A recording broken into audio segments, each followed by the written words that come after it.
Good evening. I'm Chris Matthews. Welcome to Hardball. Well, we're in a time of a lot of frustration in this country. Iraq, of course, the lack of health care for people who work every day, gas prices going up, the weakening economy that scares us every day.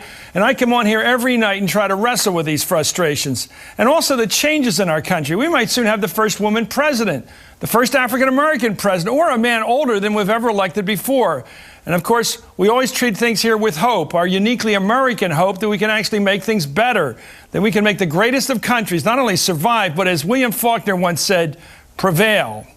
In the midst of talking about all this, almost always without a script and almost always on tricky subjects of gender and race and right and left and what's in our country's interest and who I think is telling the truth and who I think isn't, I know I'm dealing with sensitive feelings.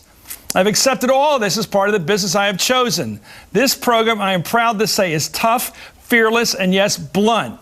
I want people to react when I say something. I don't like saying things so carefully, so politically correctly, that no one thinks I even said anything.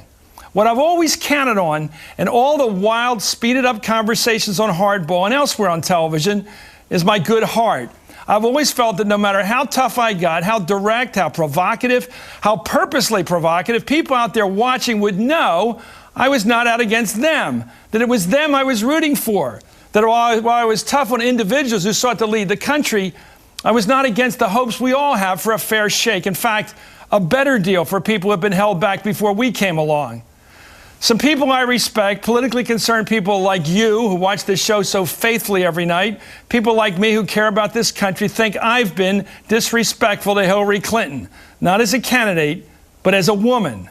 They point to something I said on MSNBC's Morning Joe the morning after the New Hampshire primary, that her election to the U.S. Senate and all that's come since was a result of her toughness, but also the sympathy for her because her husband embarrassed her by the conduct that led to his impeachment, because he, in the words I used, messed around. The truth, of course, is finer, smarter, larger than that. Yes, Hillary Clinton won tremendous respect from the country for the way she handled those difficult months in 1998. Her public approval numbers spiked from the mid-40s up to the 70s in one poll I looked at. Why? Because she stuck to her duty. She performed strongly as First Lady. She did such a wow of a job campaigning for Senate candidates, especially Chuck Schumer of New York, that she was urged to run for a Senate seat there herself. She might have well gotten that far by another route and through different circumstances, but this is how it happened. The rest is history. How Hillary went up to New York, listened to people's concerns, and beat the odds, as well as the Republicans, to become a respected member of the U.S. Senate. So did I say it right? Was it fair to say that Hillary Clinton, like any great politician, took advantage of a crisis to prove herself? Was her conduct in 1998 a key to starting her independent electoral career the following year? Yes. Was it fair to imply that Hillary's whole career depended on being a victim of an unfaithful husband? No. And that's what it sounded like I was saying, and it hurt people I'd like to think normally like what I say, in fact, normally like me.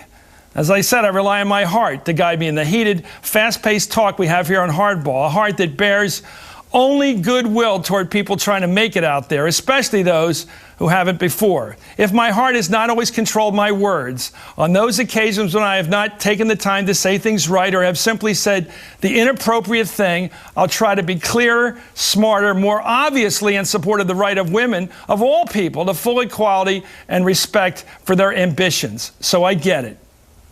On the particular point, if I'd said that the only reason John McCain has come so far is that he got shot down over North Vietnam and captured by the enemy, I'd be brutally ignoring the courage and guts he showed in bearing up under his captivity.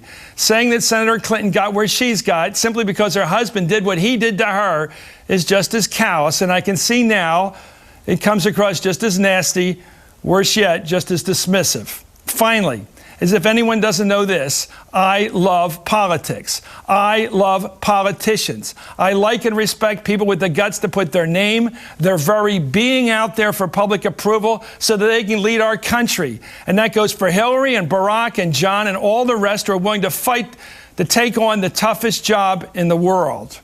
So let's get on with the show. Whoa.